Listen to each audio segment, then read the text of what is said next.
जब शंकर जैक्सन के एक गीत ने ढहा दिया था इस ऐतिहासिक संगीत का किला।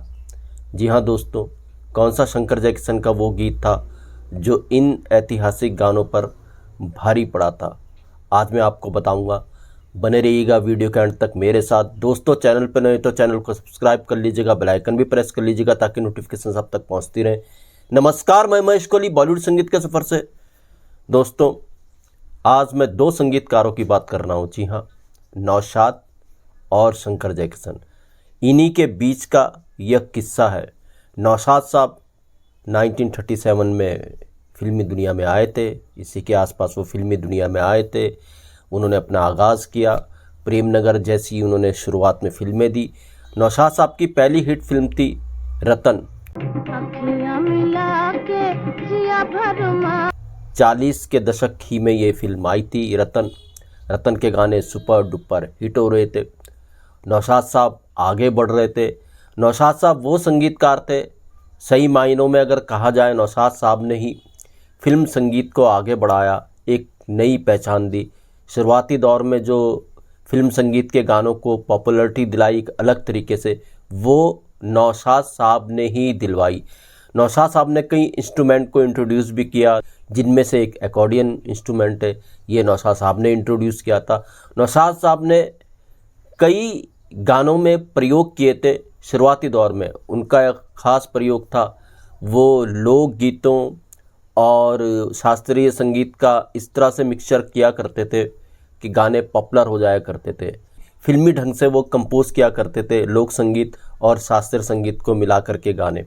तो ये खासियत थी नौशाद साहब की। नौशाद साहब बहुत बड़ा नाम थे। दूसरी तरफ शंकर जैक्सन 1949 में आए थे। नौशाद साहब शायद 39 में आए थे। तो 10 साल का फ़र्क था। 49 में बरसात से आगाज़ किया था शंकर जैक्सन साहब ने, और बरसात के गानों ने आग लगा के रख दी थी। शंकर जैक्सन बरसात के गानों से बहुत पॉपुलर संगीतकार बन चुके थे। अपनी पहली फिल्म से बहुत पॉपुलर संगीतकार बन चुके थे शंकर जैक्सन। नौशाद साहब और शंकर जैक्सन की अगर पहली हसीन टक्कर देखी जाए तो 49 ही में हुई थी। नौशाद साहब के संगीत से सजी एक फिल्म आई थी अंदाज के गाने काफ़ी मकबूल हुए थे उस समय पे, मगर शंकर जैक्सन के बरसात के गानों ने अंदाज के गानों की पॉपुलैरिटी को कम कर दिया था। बरसात के गाने इतने ज़्यादा पॉपुलर हुए थे, यहाँ तक कि जो डायरेक्टर प्रोड्यूसर थे अंदाज के, महबूब खान, उन्होंने भी नौशाद साहब को कह दिया था, यार देखो कैसे बरसात के गानों ने हमारे अंदाज के गानों को धो दिया। तो शंकर जैक्सन ने जता दिया था 49 में कि शंकर जैक्सन कितने बड़े संगीतकार हैं। तो नौशाद साहब शंकर जैक्सन की ये पहली टक्कर थी। और दोस्तों, मैं जो किस्सा बताने जा रहा हूँ ये 1960 का है। जी हाँ दोस्तों, 1960 में नौशाद साहब के संगीत से सजी एक ऐतिहासिक फिल्म आई थी। आज भी इतिहास, फिल्मी इतिहास में दर्ज है और इस फिल्म को कभी भुलाया नहीं जा सकता। ये फिल्म थी मुग़ल आज़म।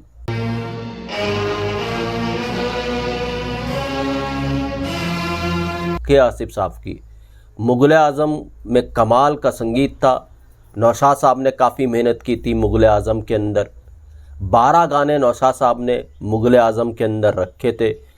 नौशाद साहब ने, जैसा मैंने कहा, काफ़ी मेहनत की थी और इसके गानों में देखते ही बनती है नौशाद साहब की मेहनत। वो जो गाना बड़े ग़ुलाम अली ख़ान साहब से नौशाद साहब ने गवाया था, जब अनारकली सलीम का मिलन हो रहा है, बैकग्राउंड में गाना बज रहा है, तो कितनी मेहनत की थी नौशाद साहब ने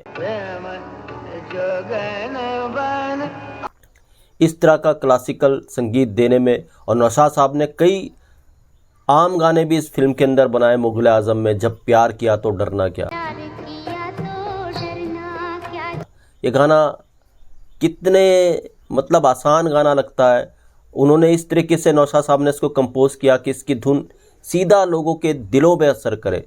और कहते हैं जब प्यार किया तो डरना क्या को 105 बार लिखा गया था। इतनी संगीत में मेहनत हुई थी मुग़ल आज़म की, और ये संगीत में मेहनत की थी नौशाद साहब और शकील बदायूनी साहब ने। तो 12 गाने मुग़ल आज़म के अंदर नौशाद साहब ने दिए थे। जिंदाबाद जिंदाबाद 100 कोरस इस गाने के अंदर रखे गए थे। मोहे पनगट पे नंदलाल छेड़ गए रे, ऐसे ऐसे नायाब गाने नौशाद साहब ने मुग़ल आज़म के अंदर रखे थे। और आज भी ये गाने यादगार है। इतना बेहतर संगीत संगीतकार नौशाद ने मुग़ल आज़म के लिए दिया था। तो सबको पता था मुग़ल आज़म के गाने सुपर डुपर हिट है। मगर दोस्तों 1960 में एक और फिल्म आई थी शंकर जैक्सन के संगीत से सजी हुई, और ये फिल्म थी दिल अपना और प्रीत पराई। इसका एक गाना था अजीब दास्तां है ये। अब देखिए ये गाना कैसे भारी पड़ गया था मुग़ल आज़म के सारे गानों पर। जी हाँ दोस्तों, जब 1961 में 1960 की जो फिल्में होती हैं, एक साल बाद उनको फिल्म फेयर अवार्ड मिलता है, कौन सी फिल्म के गीत हिट रहे हैं, कौन सी फिल्म का डायरेक्शन अच्छा रहा है, ये सब एक साल बाद फिल्म फेयर अवार्ड उनको दिया जाता है। तो 1961 में जब फिल्म फेयर की बारी आई तो सबको उम्मीद थी कि इस बार नौशाद साहब का संगीत ही बाजी मारेगा। नौशाद साहब को बेस्ट म्यूजिक डायरेक्टर के लिए फिल्म फेयर अवार्ड मिलेगा फिल्म मुग़ल आज़म के लिए। सबको उम्मीद थी, मुग़ल आज़म के गाने इतने पॉपुलर थे। मगर हुआ उल्टा, जो बेस्ट म्यूजिक डायरेक्टर का फिल्म फेयर अवार्ड मिला 1961 में 1960 की फिल्मों के लिए, वो मिला शंकर जैक्सन को दिल अपना और प्रीत पराई के गीत के लिए, और वो नायाब गीत था अजीब दास्तां है ये अकेला गीत भारी पड़ गया था मुग़ल आज़म के सारे गीतों पर।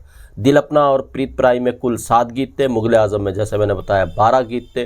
अकेला शंकर जैक्सन साहब का ये गीत अजीब दास्तां है ये मुग़ल आज़म के सारे गीतों पर भारी पड़ गया था। सबको भौचक्का भी कर दिया था यार, शंकर जैक्सन बाजी मार ले गए, नौशाद साहब रह गए। तो ये जो बड़ा कंपटीशन हुआ नौशाद साहब और शंकर जैक्सन के बीच में, ये हुआ 1960 में। और शंकर जैक्सन 60 के दशक में नौशाद साहब से ज़्यादा फीस लेने लगे थे, नौशाद साहब से काफ़ी आगे बढ़ गए थे। मगर मुग़ल आज़म के गीत तो जैसे मुग़ल आज़म फिल्म थी, बहुत बड़ी ये फिल्म थी, उसी तरह से मुग़ल आज़म के गीत भी काफ़ी मेलोडियस थे और एवरग्रीन ये सॉन्ग है, ऐतिहासिक ये गीत है। मगर ये भी सच है, शंकर जैक्सन के एक गीत ने इन सारे के सारे गानों को पीछे कर दिया था। जो 1961 में फिल्म फेयर और अवार्ड मिले संगीत के लिए, उसमें बेस्ट सिंगर के लिए मिला था मोहम्मद रफ़ी साहब को, फिल्म थी चौदहवीं का चांद। इसी के टाइटल सॉन्ग के लिए मोहम्मद रफ़ी साहब को बेस्ट प्लेबैक सिंगर के लिए फिल्म फेयर अवार्ड मिला था, और बेस्ट लिरिसिस्ट के लिए यही चौदहवीं का चांद का जो गाना था, टाइटल सॉन्ग था, उसका अवार्ड मिला था शकील बदायूनी साहब को। और इसी 60 के दशक में शंकर जैक्सन का जो गीत था अजीब दास्तां है ये, उसने और गीतों को भी पीछे कर दिया था। एक फिल्म आई थी बरसात की रात, उसका जो गीत था ज़िंदगी भर नहीं भूलेगी बरसात की रात, इस गीत को भी पीछे कर दिया था अजीब दास्तां है ये जैसे शंकर जैक्सन साहब के नायाब गीत ने। तो दोस्तों ऐसे किस्से मैं आपके लिए लेकर के आता रहूँगा। महेश कोहली को दीजिएगा इजाज़त। Goodbye, good luck and take care.